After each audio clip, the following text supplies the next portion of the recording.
There's a new book which unveils a document that has been long dormant in the libraries of Great Britain that basically comes out and says, oh, I know there's rumors, but now we have proof. Jesus was married to Mary Magdalene, and they had 2 children.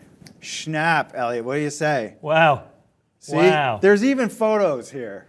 Is that a screenshot from the Last Temptation of Christ with Barbara Hershey? No, this was Are you sure? a picture of Jesus with his 2 kids. Oh, okay.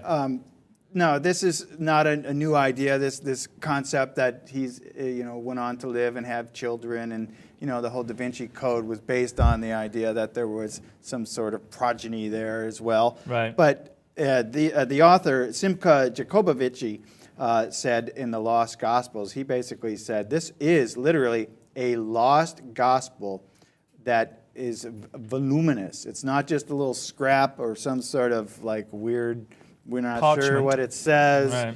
This is A tome. a voluminous document which he interprets to say as such. He said this: there is now written evidence that Jesus was married to Mary the Magdalene and that they had children together.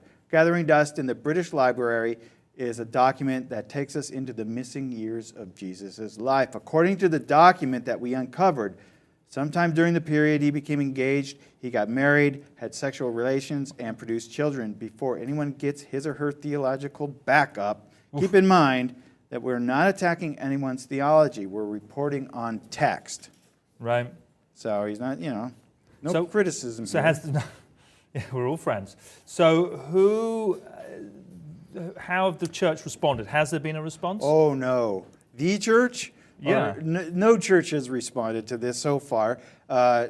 He's saying that this document was one of the Gospels that was not allowed to be part of the Bible, and that somehow or another it has remained in a monastery in Egypt, and then it ended up in the British Library, where they had a chance to examine it, and the authors have found controversy before, though, when they came up with this sarcophagus that they said was proof that Jesus had a family because it had, certain names of family members and whatnot written on it. He said he wrote a whole book about it, and only afterwards was that idea shot down by scholars. He says it was all an attempt to discredit him, and he still is standing by that concept, though.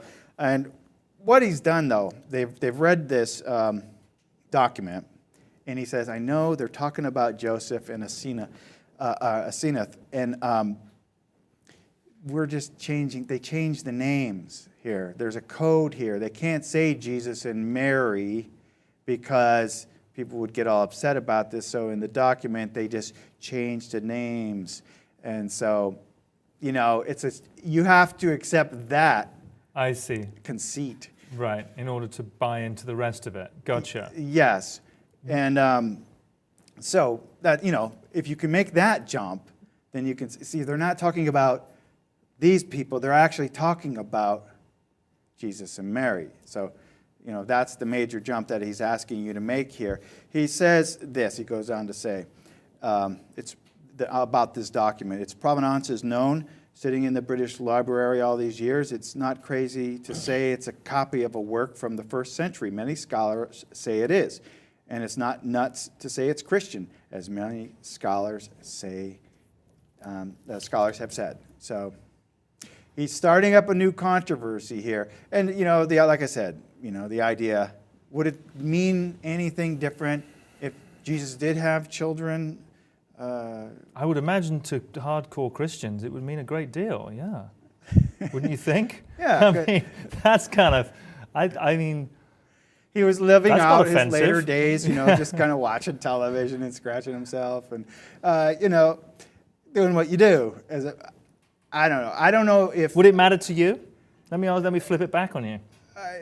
It wouldn't like shake my faith in any way, to think that. It's completely actually not unfamiliar territory at all. In fact, the Hindus, in their Vedic writings, they talk about this as if it's a matter of fact, as if it's absolutely a matter of fact, and like, how is it that you people in the West don't even know what we've known all this time, which is Jesus, after the crucifixion, came to India, yes, because he was a master yogi, and that he was able to, resurrect, come to India, be a yogi, be amongst other yogis, and live there. And they think that he has a tomb actually in Kashmir.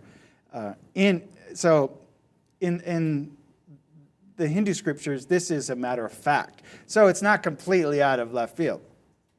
So if you buy all of that, that's fine. 'Cause, Well, look, I can see why you'd say that. If you just bought everything you've just said. Yes. I mean, Jesus. if you substitute the word Elvis into that sentence, that would have made more sense. Yeah, but Elvis wasn't able to feed thousands of people with a couple of fish.